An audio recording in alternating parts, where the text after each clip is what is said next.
Panginoon, nakahanda sa bawat gawang mabuti. Salamat sa salita ng ating pong Panginoong Diyos at binabati natin yung 20,000 mahigit na followers. Malapit na tayo mag 23,000 mga kapatid. And we pray na hindi lang sila basta followers online sa iba't ibang panig ng mundo, kundi maligtas din ang kanilang mga kaluluwa. We are vessels used for His will. Amen. Hindi po aksidente na napatpat po tayo rito, kundi may plano ang Diyos sa buhay mo at sa buhay ko. Tayo po'y manalangin ang maraming Diyos na dakila. Sa umagang ito kami patuloy na sumasamba sa iyong kadakilaan. Diyos ka na buhay, walang kapantay. Diyos ka na walang katulad. Sa iyo lamang ang lahat ng kaluwalhatian, Panginoon. Kaya sa pagkakataon ito, sa umagang ito, kami po'y muling dumudulog sa iyo na baka mayroon pang dumi sa aming pong mga puso, ay linisin mo ng tudong-tudo, Panginoon, para ang iyong mga salita ay malayang makapenetrate sa aming mga puso, hindi lamang papasok sa kabilang tenga at lalabas sa kabilang tenga, kundi imold mo ito sa aming mga puso, Panginoon, na hindi mawawala, sapagkat ang salita mo hindi babalik sa iyo na walang kabuluhan. Tulungan niyo po kami sa umagang ito by your anointing, by your power, na ang mga salita mo ay magiging buhay sa amin pong kalagitnaan, sapagkat kasama ka namin. Anoint your servant and your message. In Jesus' name we pray. Amen. Amen. Hallelujah. Sino po ang gusto makatanggap ng tunutulong pagpapala sa Diyos? Gawin mo na yung pinakadabis mong naisip na gawin para hindi rin tayo pagdamutan ng ating pong Panginoon. Amen. Hallelujah. Praise God. Kumamay ka ng tatlo at sabihin mo sa Kanya, napakapalad natin. Tinawag tayo ng Diyos para maging vessels. Amen. And then, please be seated, mga kapatid, and enjoy for the work or the presence of God. Sabi ni Merriam-Webster, vessel is defined as a container for holding something, a watercraft larger than a robot, a ship or a bodily tube that circulates fluid like an artery or vein. It can also refer to a plant's conducting tube that transports fluid. Marami pong vessels, pati hindi lamang nakalagay sa ating mga bahay, kundi mayroong mga vessels na mga sasakyang pandagat. Katulad ng mga barko. Vessels, kinakargahan ng tao, kinakargahan ng mga container bag, iba't ibang mga bagay ang kinakarga sa barko. Mayroon namang barko na hindi pwedeng kargahan ng tao or ng mga pasahero. Mayroong barko na pampasahero, mayroon ding barko na hindi pampasahero. Kaya yung barko na pampasahero, ang nakasakay dapat pasahero lang. Pero yung barko na hindi pampasahero, hindi gawin pasaheroan. Tama? Amen. Mayroong barko na tanker. Mayroong barko na ang kinakarga ay diesel. Pag ang barko ay diesel, ang diesel lang talaga ikakarga. Dahil hindi pwedeng paghaluin yung tubig, yung diesel, yung gasolina, or langis. Sa talata po ng ating nabasa, kung i-apply po natin sa ating mga buhay, mga kapatid, napakapalad natin na tinawag tayo ng Diyos para maging vessels. Ang ating pong paglilingkod sa Panginoon, ang buhay Kristiyano ay hindi lamang po dito pinag-uusapan yung ating pong kaligtasan. Amen? Ito ay tungkol sa pagpapagamit sa Diyos. Amen. The one reason that you and I, we are here, may rason ng Diyos kung bakit tayo dinala rito, dahil mayroong plano ang Diyos sa buhay mo at sa buhay ko. Kaya hindi sapat na every Sunday okay na. Hindi sapat na tayo nananalangin. Hindi sapat na tayo sumasamba. Kailangan maunawaan natin bakit tayo tinawag ng Diyos. At ano ang plano ng Diyos sa ating mga buhay. Kasi minsan po, maunawaan natin, nakakahiya ang bawat isa sa atin sa harapan ng Diyos na wala tayo pwedeng ipagmalaki. Pero pinili tayo ng Panginoon para maging vessels. Amen? At nawa po maunawaan natin ang salita ng Diyos sa umagang ito. Tinawag ka, tinawag ako para gamitin ng Diyos. Ang tanong, available ba tayo na magpapagamit to the expansion of the kingdom of God? Kasi po pag sinasabing pagpapagamit sa Diyos, hindi lamang po pinag-uusapan dito yung nakakatayo ka sa likod ng pulpito. Dahil ang bawat isa sa atin may kakayahan na binigay ang ating Panginoon na hindi kayang patayan ng sinuman sa atin. At yung kakayahan na yan, ang Diyos ang nagbibigay, mga kapatid. Amen! Ang bahay natin ngayon ay halos pare-parehas ng sukat. Mayroong 42 square meter ba yun? No? Dati, hindi iba ang sukat. Pero sa bawat bahay natin, mayroon po tayong mga sisidlan. Mayroon po tayong mga vessels. Hindi po pare-parehas. Ganon din po sa pananambahan. Amen? Amen. Yung church, mga kapatid, ito po isang larawan o sambahayan ng ating pong Panginoon. At sa church, mga kapatid, amen, ay iba't ibang klaseng sisidlan. May marangal, may ginto, at may pilak. So, this church is the house of God. And we are these vessels. Iba-iba ang tangkad, iba-iba ang laki. Pero mayroong unique na kakayanan. Amen. At yung kakayanan yan, mag-explore kung tayo ay willing na magpagamit sa atin pong Panginoong Diyos. Amen! Hallelujah! So dapat po natin yung unawain at huwag natin ismulin ang ating mga sarili. Na kahit hindi tayo nakakatayo sa likod ng pulpito, kahit nandiyan ka lang nakaupo, mga kapatid, mayroon kang malaking pakinabang sa kaharian ng ating pong Panginoong Diyos.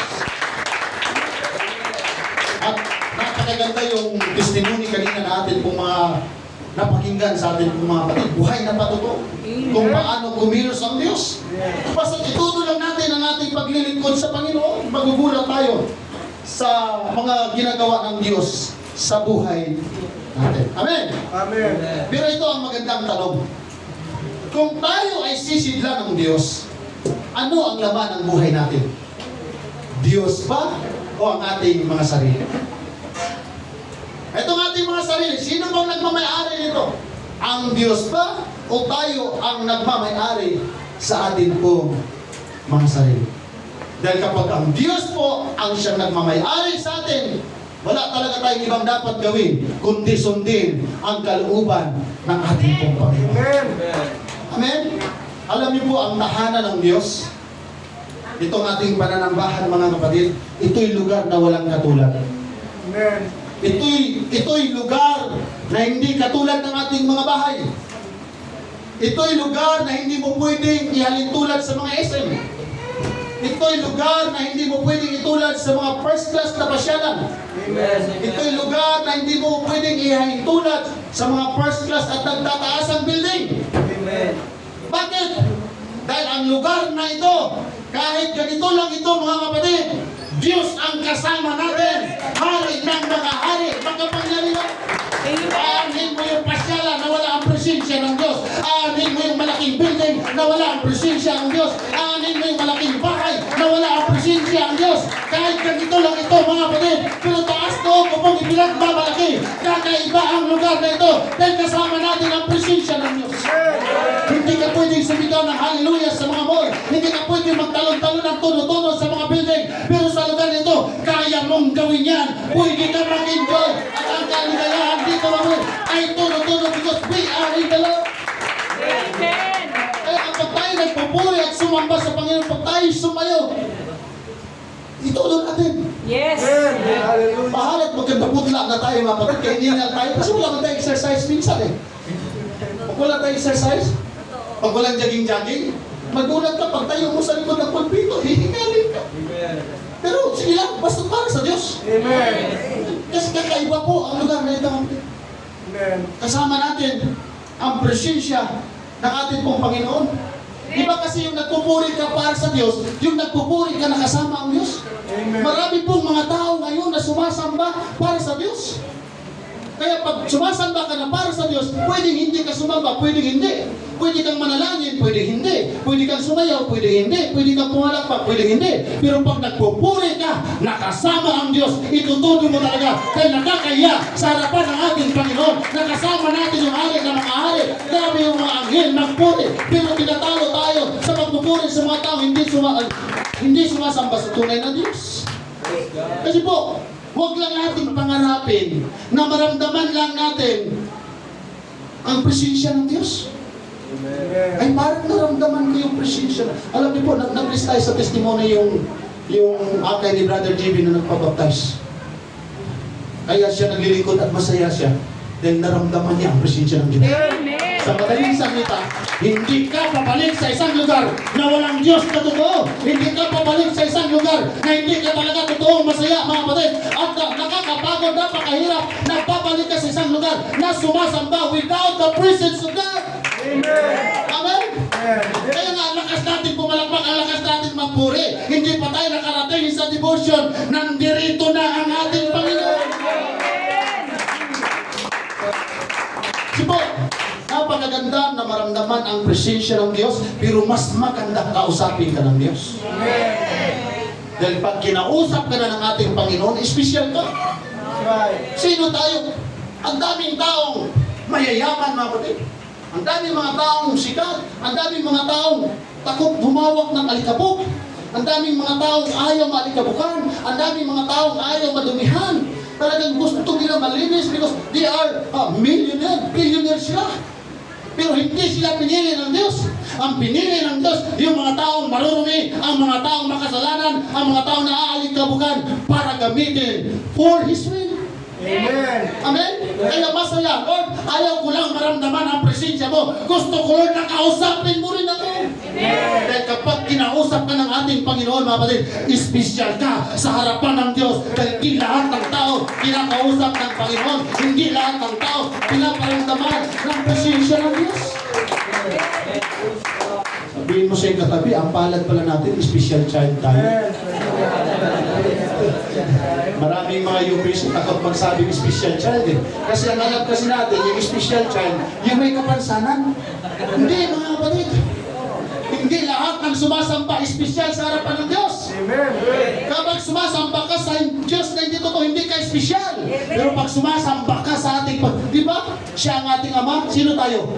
Anak. O, the child of God. O, the special child tayo. Amen. Praise God. Kaya sabihin mo sa katabi, kaya pala dapat natin ituloy yung ating pagpupurin. Kasi special child pala tayo. Sabihin mo katabi mo, special child tayo. Special child tayo. Now, kapatid, ang maruming sisidlan ay hindi po ginagamit para sa layunin ng Diyos. Totoo ba? Ganon din sa ating mga espiritual na buhay. Kapag nagsaing tayo at nakalimutan natin yung ating mga sinaing at nagkaturoon ng butong yan, hindi ka pwedeng magsaing dyan na hindi mo lilinisan. Amen. Diba? Pag medyo makapal yung butong at nasunog, ay kukutkurin mo yun. Anong tawag daw? Steel wall. Minsan mayroong mga tutong na hindi makuha ng steel wall eh. Kailangan pang babaran mo ng mainit na tubig. Tagal. Minsan nga, baklas na yung balat ng kamay mo, nakuko mo. Yung tutog, hindi pa nababaklas eh. Minsan, pinupukpuk pa yung kaliro para mabaklas niya. Bakit? Kasi hindi ka aya-aya sa isang kaliro na puno ng dumi. Tapos, gamitin mo. Amen. Mahirap magluto sa isang lutuan na yung lutuan ay hindi mo nililinis. Tama? Para magamit. Linisin. Sabunin. Pakintabin. Pag inaamoy, ayos na, malinis na, mabango na, saka natin paglulutuan. Amen. Ganyan din tayo mga. Pagtingin ng Diyos na marumi tayo sa harapan ng Panginoon, hindi ka gagamitin ng Panginoon. Pag nakita ng Diyos na hindi tayo namumuhay na kabanalan, pag nakita ng Diyos na hindi tayo sumusunod sa Kanya, pag nakita ng Diyos na hindi tayo kagamit-gamit, pag nakita ng Diyos na mayroon tayong rebellious spirit, Pag nakita ng Panginoon na mayroon tayong pride, umasa ka, hindi ka gagamitin ng ating Panginoon. Lilinisin muna tayo ng Diyos para maggamit sa dakilang gawain, mga kapatid. Amen. Kagaya ng isang maruming kaldero, hindi ka pwedeng magsayang, hindi ka pwedeng gamitin. Ganon din po sa harapan ng ating Panginoon. Kaya, ito ang dahilan bakit tayo sumasamba. Amen. Every Sunday nagpapalinis tayo sa Panginoon. Pero dapat hindi every Sunday lang. Dapat every day nagpapalinis tayo sa ating pong Panginoon. Amen. Amen. Kasi hindi lang naman tayo dito sa church ginagamit ng Diyos. Sa other place, ginagamit tayo ng ating pong Panginoon. Kaya kung nais natin pong gamitin tayo ng ating Panginoong Diyos, amen, Amen. magpalinis po tayo sa ating pong Panginoon. Amen. Lord, marumi ako, linisin mo ako. At pag nalinis na ako, Panginoon, handa kong ibigay ang aking sarili para gamitin mo ako, Panginoon. Kaya para magamit tayo ng Diyos, magpalinis tayo sa ating Panginoon. Alam niyo po ba, hindi galing ang tinitingnan ng Diyos sa isang tao. Amen. Hindi galing po.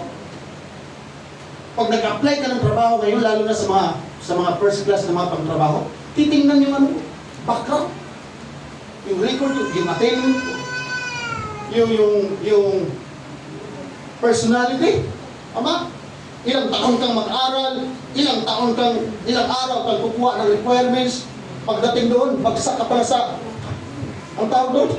Character. Oh, character appearances, or yung good looking. Ang tawag doon? Pleasing personality. Oh, pleasing personality. Pero ano, pasado ka na sa lahat ng requirements, graduate ka na, degree holder ka na, pero hahanapin pleasing personality. Pero pagdating sa Panginoon, mga kapatid, hindi kagalingan, hindi kakayanan ang hinahanap ng Diyos.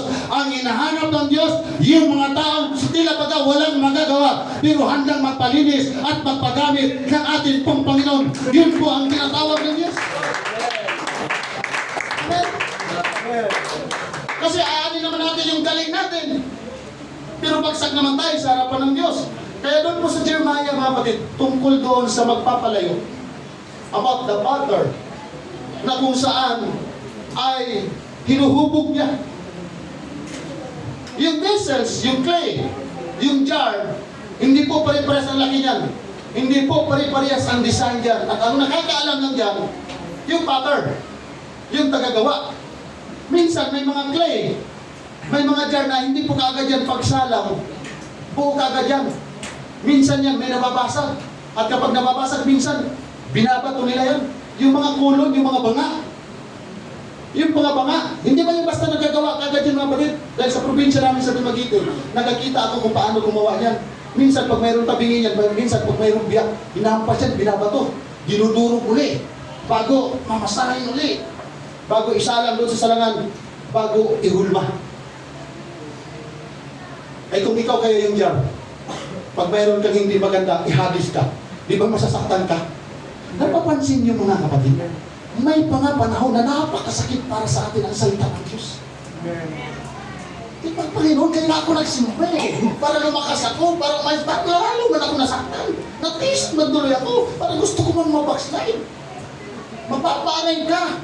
Hindi pala ibig sabihin ng mga kapatid, saktan ka ng Diyos para mawala ka sa paglilingkod. Ang gusto pala ng Panginoon, kaya tayo nasasaktan ang kanyang mga salita dahil gusto niya maging maayos, maging makinis, maging malinis para magandang tingnan. Walang sinumang taong pipili ng banga, ng vessels na pangit, ng banga na may dipinto, ng banga na may baksak. Ang bibili ng mga tao, yung maayos na banga, maayos na vessels, yan ang bibilhin. Yan din po ang hinahanap ng Diyos. Kaya paglapit natin sa Panginoon, kahit anong galing natin, kahit anong mayroon tayo, kahit anong degree holder tayo, kahit punong-puno tayo ng kaalaman. Amen. Huwag tayo dahil hindi po natin yan pwedeng ipagmayabang ng ating Panginoon. Ang hinahanap ng Diyos, yung alam mong may mali tayo, alam mong may kulang tayo, pero handa tayo magpabuo sa salita ng ating pong Panginoon.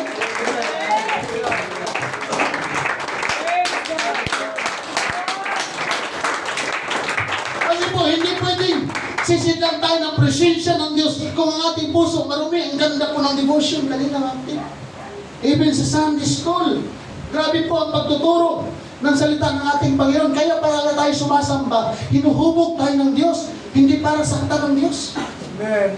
Kaya pala tayo, kaya gusto ng Panginoon na ma-meet natin siya, na tayo sasamba sa Kanya. Dahil alam na alam ng Diyos kung ano yung mga parte sa buhay natin ang inaayos ng ating pong Panginoon. Amen? Amen. Kaya para tayong lahat ay magamit, hindi lamang sa likod ng pulpito, magpahubog tayo sa kapangyarihan ng ating pong Panginoon. Yan po yung dahilan kung bakit tayo sumasamba sa Diyos. Amen? Amen. Dahil ang tunay na sukatan ng buhay, mga kapatid, ay yung nagagamit tayo ng Diyos. Amen. May mga taong masaya sila dahil napakaraming mga achievements na nakamit sa kanilang mga buhay. Maraming mga tao ngayon na nag-i-enjoy na sa mundo dahil hindi magbilang yung kanilang mga achievements. Range Rover, may Lexus, may Jaguar, may limousine. Oh, pero yung binili yung sasakyan din sa payong. Sabi siya, hindi ng payong na yun. Mayroon tayong mga kapatid, mayroon tayong mga kababayan sa iba't ibang lugar, sa bundok, yung isang paa may chinilas, yung isang paa walang chinilas, mayroon nga isang chinilas, minsan tabingi pa dahil walang pambili ng chinilas. Pero kung sino pa yung mahirap na mahirap, kung sino pa yung walang kakayanan, kung sino pa yung naglalakad, yun pa yung pupunta ng simbahan at magpuri sa ating pong Panginoon. Kaya magugulat tayo, masasabi natin yung tao na yan, no read, no write. Sa totoo lamang mga kapatid, hindi pa ako nakatapos ng grade 5. And I'm sorry to use myself as an illustration. Wala akong pwedeng na ipagmalaki. Ang pwede ko lang ipagmalaki, salamat na mayroon palang totoong Diyos na pwede kang gamitin, na pwede tayong gamitin to His will. Amen. Praise God. Kaya nagsikap ako mag-ALS. Kaya nakapag-college tayo. Andin tuloy-tuloy pa rin hanggang ngayon yung pag-aaral, andin mag-doctorate. Pero hindi natin pwede ipagmalaki na PhD, doctorate tayo, hindi natin pwede ipagmalaki yan. Ang ipagmalaki natin, salamat na kinahabagan tayo ng ating pong Panginoon. Amen?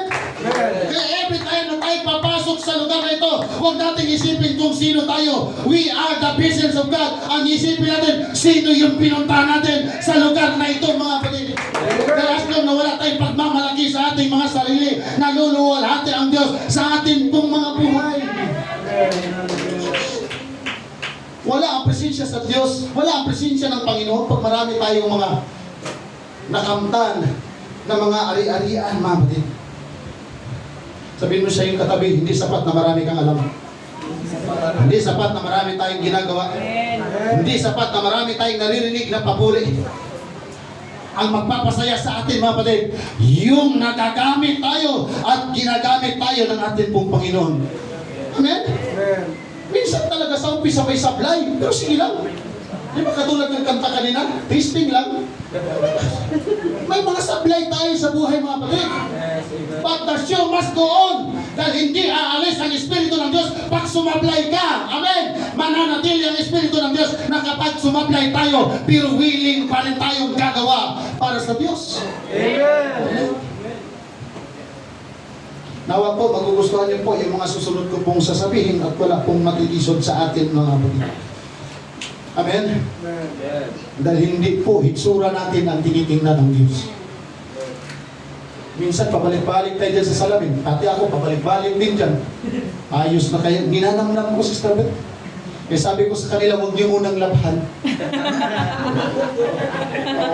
Walang laban talaga yun. Ninanamnam ko pa hanggang ngayon. Ayos ka.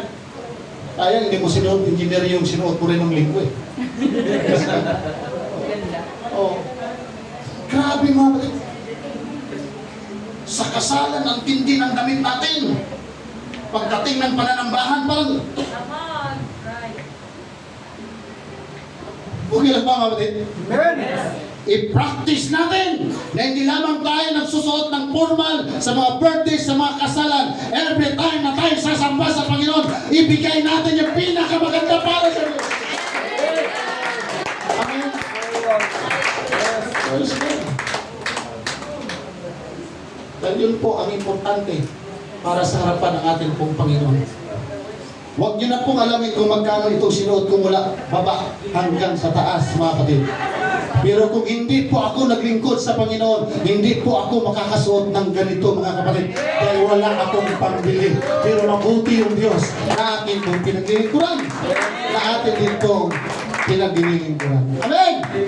Praise God. Kaya pala ikaw at ako, tinawag ng Diyos, nilinis ng Panginoon at inayos ng Diyos para hindi tayo maging sikat, para hindi tayo mapapurihan, para hindi tayo maparangalan, kundi yung Diyos na nagbago sa ating pong mga buhay. Amen. Kaya every time na tayo papalakpak, kagaya ng ating sumleader kanina, ituto mo na. Amen. Amen. Ang ganda noon si ano yun, patungan mo sa ulo yung ang ganda ng sinabi ng sumleader natin kanina. Parang, salamat. Para ma-bless, no? Praise God. Oh, hallelujah. Palagpakan natin ang Panginoon. Praise God.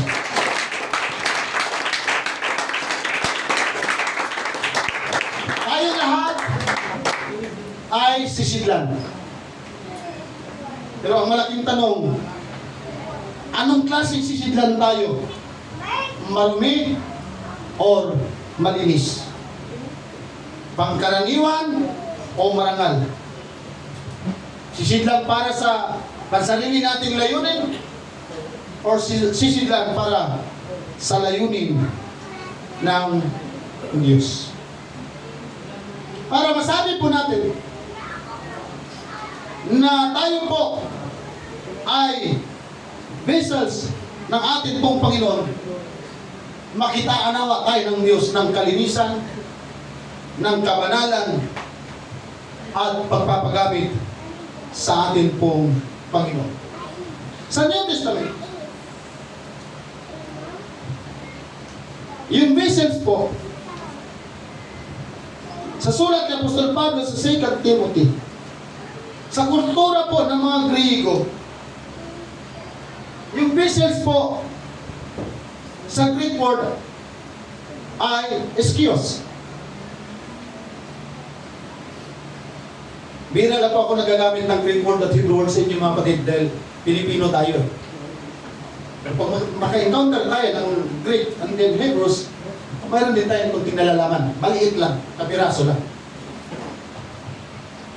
Praise the Lord. Now, eskios means vessels. Ito po'y kadalasang ginagamit para sa katawan ng tao or buhay ng tao. Kaya po, ang ganda ng sulat ni Apostle Peter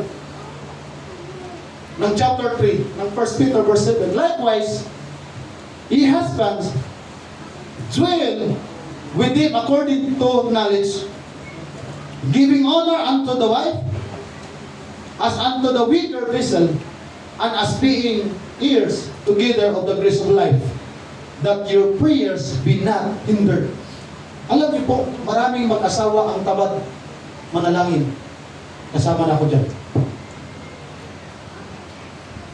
Pero pag naunawaan po natin yung talata pala, lahat ng magtatay magsabi, praise the Lord. Praise the Lord. Lahat ng mga young people magsabi, hallelujah! Hallelujah! Now, sa atin pong mga lalaki, yun pala mga asawa natin is weaker vessels. Right. Babasagin, madaling masaktan, mahina. Ang nakakatakot pa, mahina na nga sila, gusto pang basagin ang mukha.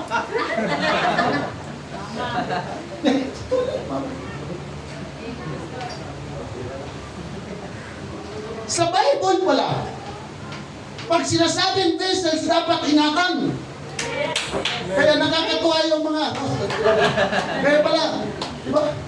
Napakabalag yung mga asawa na inaalalayan at hinahawakan. Yes! Dahil meron tayong narinig mga kapatid na nung nililigawan pa, nung mag-boyfriend pa, nung mag-girlfriend pa, grabe kong maka-holding hands, grabe kong makapayong, grabe kong makaalalay. Pero, mga tatay, mapalad ang nagpapakumbaba. Hayaan na natin silang sumigaw. Dahil minsan naman talaga totoo mga kapatid. Minsan mahina sila, pero tayo pa ang nagiging dahilan para masaktan sila. Kaya pala minsan may mga buhay natin natin na hindi tayo makaahon dahil meron pala tayong prayer na hindi tinutugon ng Diyos dahil hindi pala natutuwa ang Diyos na tayong mga nanay nasasaktan natin ang ating mga asawa. Praise God. Pagpalagpakan natin ang ating pong Panginoon.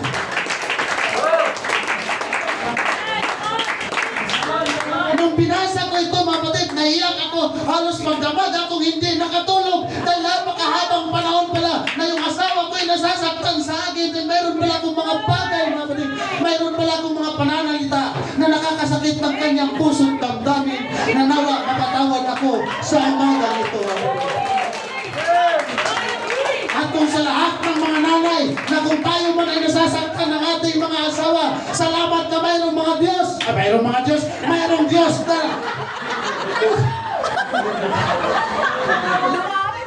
Mga nanay, salamat na mayroong Diyos na kahit nasasaktan namin kayo, pero dahil mayroong kayong pananampalataya, nandun ang inyong mga paghiyak. Mga tatay, ugaliin na natin na yung ating mga asawa, isama natin sa mga panalangin natin.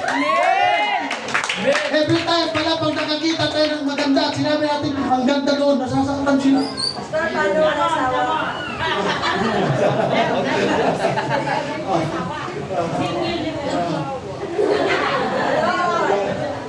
Kaya mga nanay, lahat ng mga nanay, sumigaw ng hallelujah! Hallelujah! Sumigaw ulit, nakabawi na kami! Nakabawi na kami. Bawi na sila!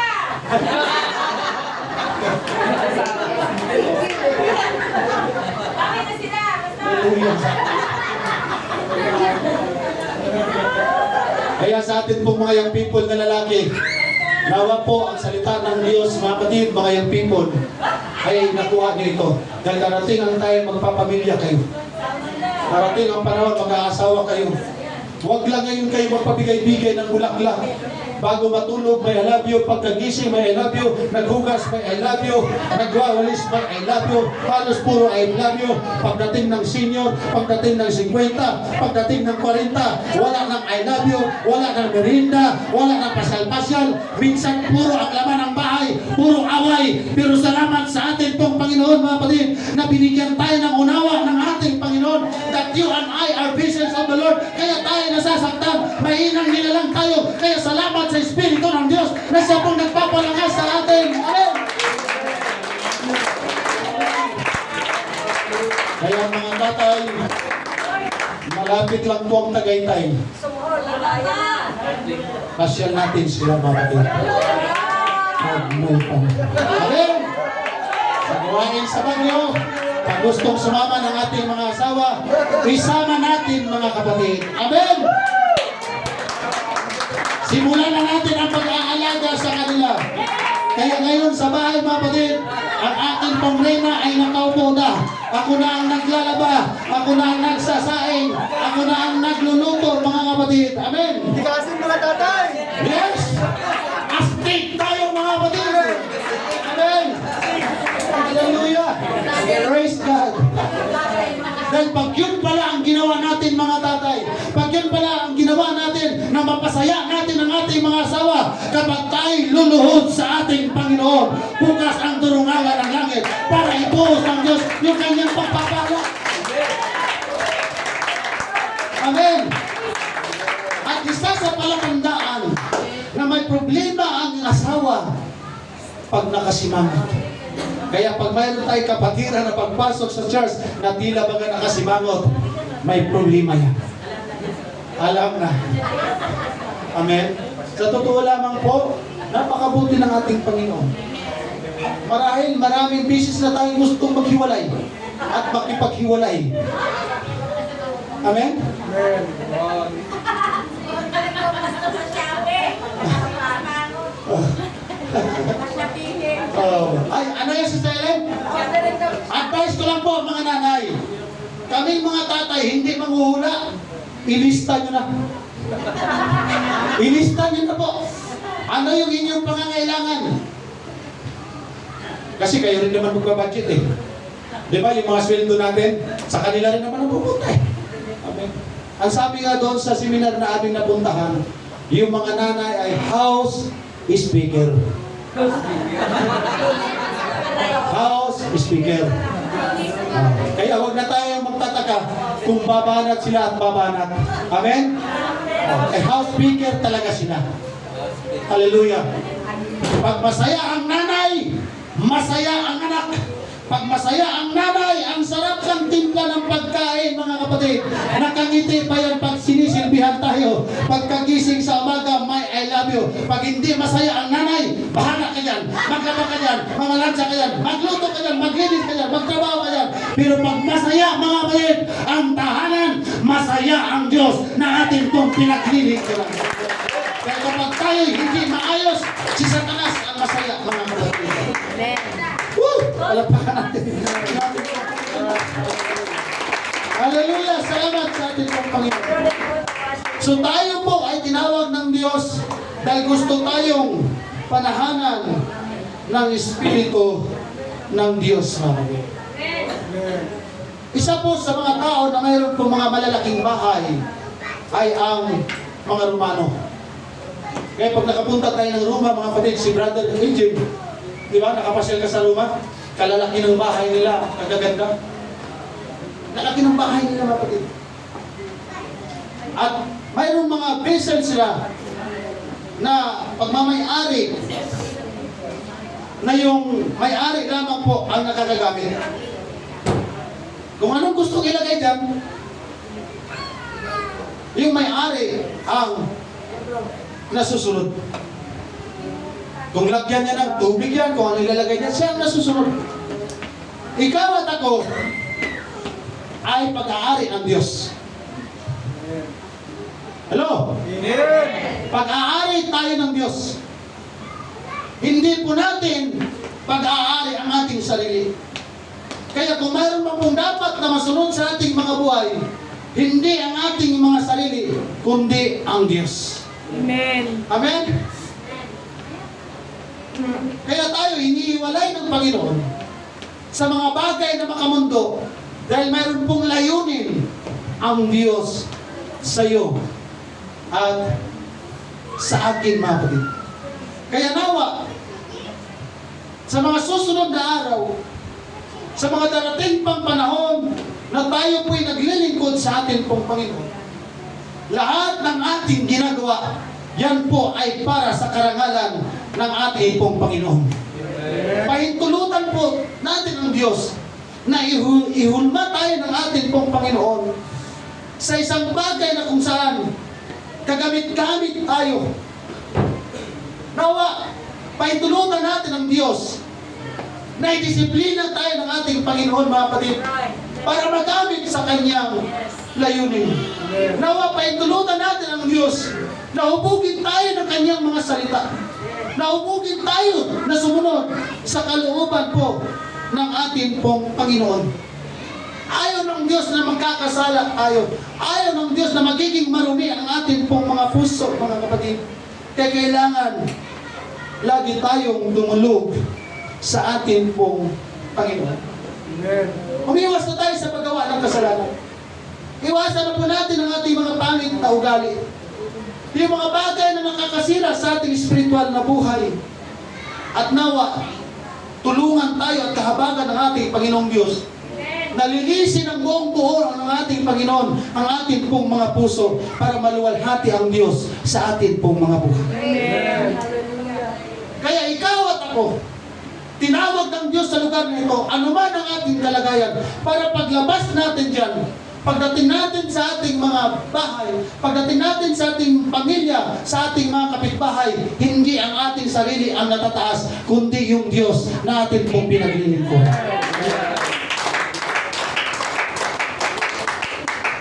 Alam niyo po, naiyak ako nung kasal, nung makita ko po yung mga pamangkin ko from Cabanatuan, Paranaque, Pampanga, na grabe ang pinta. O, mga kapatid. Hindi, tinausap ko sila. At mayroon pa doon, ang pamangkin na depressed. Kung hindi talaga natin kakayanin ang problema, pag walang ang Diyos sa buhay natin. Willing sila magpa-Bible study, mga kapatid. At nawa, sabi ko sa kanila, susunod nating pagkikita ay ang makita ko sa inyong mukha ay ang kaluwalhatian na ng ating pong Panginoon. Dahil yun po ang mahalaga sa atin. Tayo pong lahat may talento. Bawat isa po sa atin mayroong kakayanan. At yung kakayanan na yun, paggamit po natin para po sa kapurihan ng ating Panginoon. Ihandog natin sa Diyos ano man yung kakayahan natin. Iaalay natin sa Panginoon yung mga bagay na kaya po natin gawin, mga kapatid. Amen. Yung ating lakas, yung ating oras, gamitin natin para sa ikaluluwalhati ng ating Panginoon na pinaglilingkod. We are a vessel used by His will. Ang isang drapon o ang isang puti, pwede mo yung lagyan ng mantika. Pwede mo lagyan ng toyo, ng patis, ng asin, ng paminta. Hindi kaya magreklamo ng drapon pag nilagyan mo siya ng toyo. Hindi ka sasabihan ng drapon, ayaw ko ng toyo, ayaw ko ng patis, gusto ko mantika lang. Dahil vessel siya, wala siyang magagawa. Ano man ang ilagay sa kanya, hindi siya pwede magreklamo. Tayo mga kapatid, minsan reklamador tayo sa Panginoon. Lord, ayaw ko ng problema. Lord, ayaw ko ng kalungkot. Tama naman, sino ba taong gusto ng problema? Di ba mga kapatid? Ayaw natin yan. Ayaw natin ng mga negatibong bagay. Dahil yung mga negatibong bagay ay nakakasira sa ating pananampalataya. Nakakasira po sa ating pong mga buhay. Pero bakit pinapahintulot ng Diyos?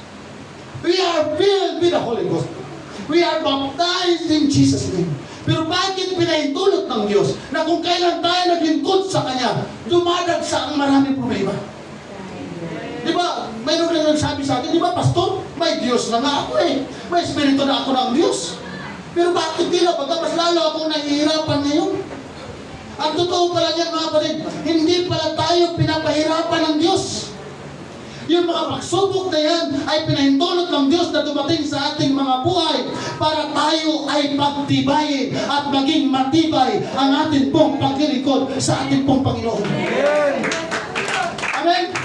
Kagaya ng isang vessels, kagaya ng isang drapon, walang reklamo yan kung anumang bagay ang ilagay natin sa Kanya. Dahil vessel siya, tayo rin mga kapatid, simulan natin sa mga susunod na araw na paglilingkod natin, na bagkus magreklamo tayo sa mga pagsubok na darating sa ating buhay, magpasalamat na lang tayo sa Panginoon. Lord, salamat sa mga pagsubok nito. Pinahintulot mo ang mga pagsubok nito, hindi para ako ay manghina, kundi para ako ay maging matibay, para ako ay magamit. Palakpakan natin ang ating dakilang Diyos. Ikaw at ako ay may kakayanan para tulungan natin ang ating kapwa na madala sila sa Panginoon. Kagaya sa inyo dito, kagaya sa ating mga kapatid, kagaya ni Brother Chippy, na nag-testimony na yung dinala niya. Hindi ba niya binibulsa diyan, sir? Niyaya lang. Sana yung nabaptize. Ayan. Oh, Brother Chippy, ilang memory verse ang pinarinig mo sa kanya para madala siya sa church? Ha? Parang na naginip ka. Niyaya lang. Amen? So may magagawa. Lumin mo yung gabi, may magagawa ka. May magagawa tayo mga kapatid. Para makilala ng mga tao kung sino yung Diyos ang ating pong pinaglilingkuran. Hallelujah! Praise God! As a vessels of God, dapat po maging regular yung ating ugnayan sa Diyos sa pamamagitan ng ating mga pananalangin. Huwag tayo lumapit sa Diyos, manalangin sa Panginoon. Hirap na tayo. Ito mga kapatid, hindi ko talaga makalimutan yung sa devotion kanina. Na yung ating puso ay tahanan ng Espiritu ng Diyos. So kung ikaw at ako ay tinawag ng Diyos, ibig sabihin, ikaw at ako ay mahalaga sa harapan ng Diyos. Hindi tayo tawagin ng Panginoon kung wala tayong kwenta sa harapan ng Diyos. Ibig sabihin, tinawag tayo ng Panginoon ay lahat na nandito ngayon. Kahit gaano tayo karumi, pwede tayong linisin ng ating pong Panginoong Diyos. Para ano? Para maging vessels, maging tirahan ng Espiritu ng Diyos, mga kapatid. Amen. So dapat sa ating pong puso at isipan, hindi mga material na bagay ang dapat naninirahan dito. Ang dapat naninirahan ang Espiritu ng Diyos. Because we are the vessels of God. Pagyamanin natin ang Espiritu ng Diyos, hindi material na bagay. Hindi tayo pinagpapawalan ng ating pong Panginoon. Kaya kung mayroon ng pinaka magandang kayamanan na nandito sa ating puso, ay ang Espiritu na po ng ating pong Panginoon. Amen. Praise the Lord. Ano ang kaibahan ng puno na maraming talahib o damo sa puno na walang talahib at damo?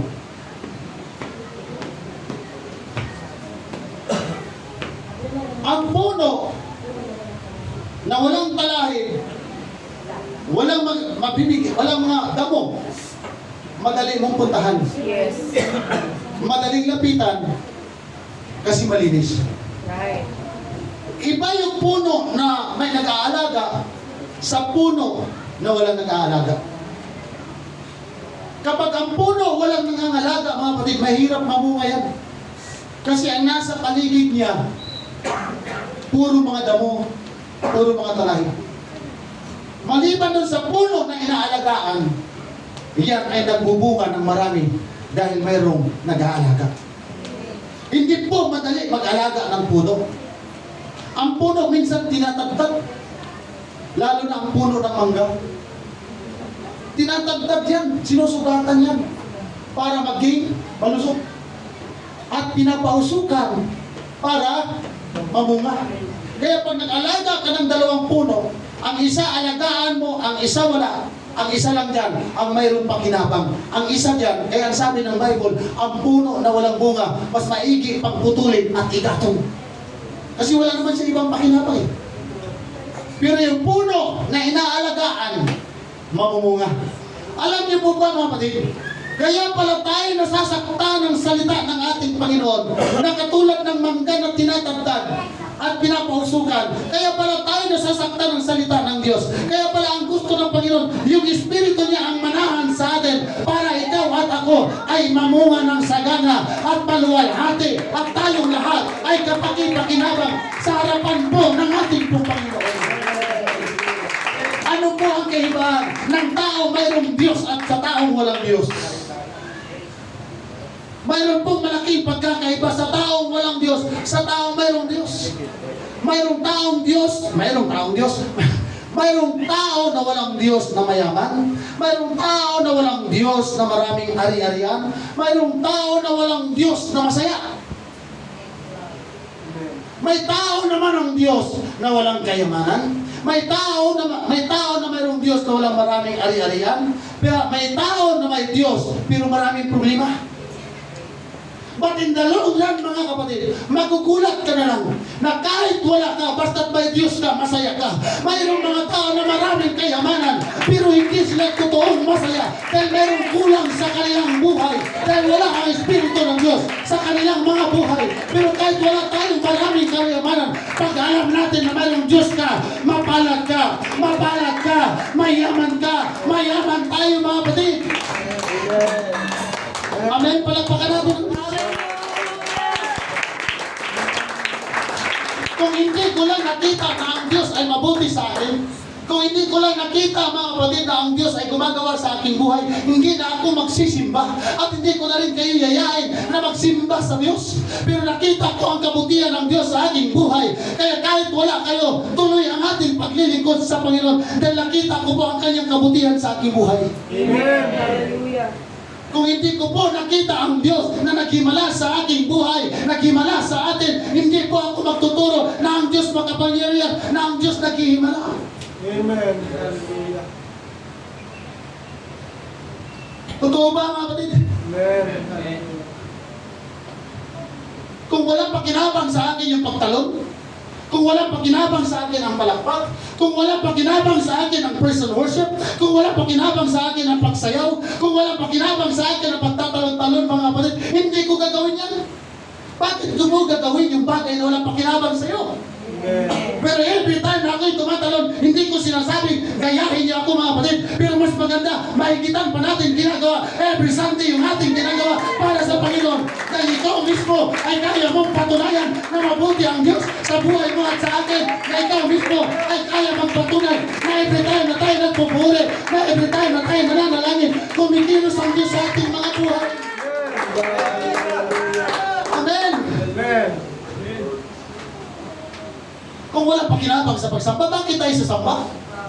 Kung walang pakinabang sa prayer and fasting, bakit tayo mag-prayer and fasting? Kung walang pakinabang ang online prayer meeting, bakit tayo mag-online? Amen. Di ba tama ba mga kapatid? Amen. Lahat ng ating ginagawa, lahat ng pagsigaw natin, praise the Lord, lahat ng pagsigaw natin ng hallelujah, lahat ng ating palakpak, lahat ng ating pagtugtog, lahat ng ating pag-awit, lahat ng ating ginagawa, mayroon niyang pakinabang sa harapan ng Diyos dahil every time na mayroon tayong ginagawa sa Panginoon, ang Diyos ay gumagawa din para sa ating mga buhay. Dahil kung hindi mo naramdaman na kumikilos ang Diyos sa buhay mo, huwag ka lang sumamba. Bakit ka ba sasamba? Wala naman palang Diyos. Mga kapatid, di ba? Bakit ka papalakpak? Bakit ka magbuburi? Bakit ka aawit? Bakit ka sasayaw? Kung wala namang palang pakinabang yan. Pero kung alam mo, kung alam natin na tayo ay vessel ng ating Panginoon at lahat ng ating ginagawa, mayroong pakinabang, gawin na natin yung ating ginagawa na mayroong pakinabang sa harapan ng Diyos. Kung ito po ang masakit mga kapatid, may mga taong tumatalikod sa paglilingkod sa Panginoon dahil tila baga nagsawa na sila sa kasasamba. Puro na lang pinipreach si Pastor, prayer, fasting, palakpak, praise the Lord, hallelujah, magtapat, may kabanalan, every Sunday na lang. Wala bang patawad yan, Pastor? Sa iba kasi, may dami mo, di ba sir? Hindi po kasi ako komedyante mga kapatid. Medyo dramatic. Madali po akong tumulong. Ako po ay isang iyakin. Pasensya na po yung word na ako. Puro prayer, fasting, basa ng Bible, memory verse, may Sunday school, may devotion. Wala mo nagbabago sa aking buhay. Now, ito po mga kapatid, sa lahat po na nandito ngayon, wala po akong pwedeng ibang ituro sa inyo, kundi ang turo ng ating Panginoon. Amen. Kung mag-backslide ka at magtatalikod ka sa Panginoon dahil nagsasawa ka na magsimba, pag nagkasakit ka, huwag mo akong i-text para ipag-pray. Dahil hindi po kita ipag-pray. Grabe ka naman, Pastor, trabaho mo yung mag-pray. Yes, trabaho ko mag-pray. Ay paano pag gumaling ka, hindi ka nasasamba? Kasi gagaling ka naman pala pag hindi ka sumamba eh. Di ba sir? Okay lang hindi tayo magsimba. Kasi pag nagkasakit tayo ng matindi, i-text lang natin si Pastor, check lang natin si Pastor para ipag-pray. O di gagaling tayo. Kaya ito po ay prangka na usapan. Kung hindi natin kayang sundin ang prayer, ang pagtatapat, ang paglilingkod na may kabanalan, hindi po yan sa religion natin, sa Diyos yan mga kapatid. Tapos mag-backslide tayo, dahil tinatamad na tayo, paulit-ulit na lang, iyakan, may awitan, may talunan, at walang nangyari sa buhay mo. Pag nagkasakit ka, huwag kang tumawag at mag-chat sa mga kapatiran para magpa-prayer request ka. Bakit, Pastor? Ang sasabihin ko sa iyo, pag nag-chat ka, mag-pray ka, mag-fasting ka, manalangin ka, sumamba ka. Pag yan ang gagawin mo, baback up kami sa prayer, mga kapatid. Dahil gagawin mo yan, hindi dahil utos ng pastor, dahil utos ng simbahan, gagawin mo yan. Dahil yan talaga ang utos ng ating pong Panginoon, mga kapatid. Amen. Ayaw ng Diyos na habang buhay tayong vessels, pero mahina. Ang gusto ng Diyos, kahit marumi tayong vessels, pag mahina tayo na vessels, pero mayroon tayong pagpapakumbaba, mayroon tayong pagtsatsaga, mayroon tayong ka na lumapit sa ating pong Panginoon. Praise God. May kausap pa ba ako, mga kapatid? Buhay pa ba kayo dyan? Tayong lahat ay tumayo at palakpakan natin ang ating pong Panginoon Diyos. Huwag natin gawing dahilan at tumalikod tayo dahil nagsawa na tayo sa kasasamba. Kaya baka na lamang po yan sa harapan ng ating pong Panginoon.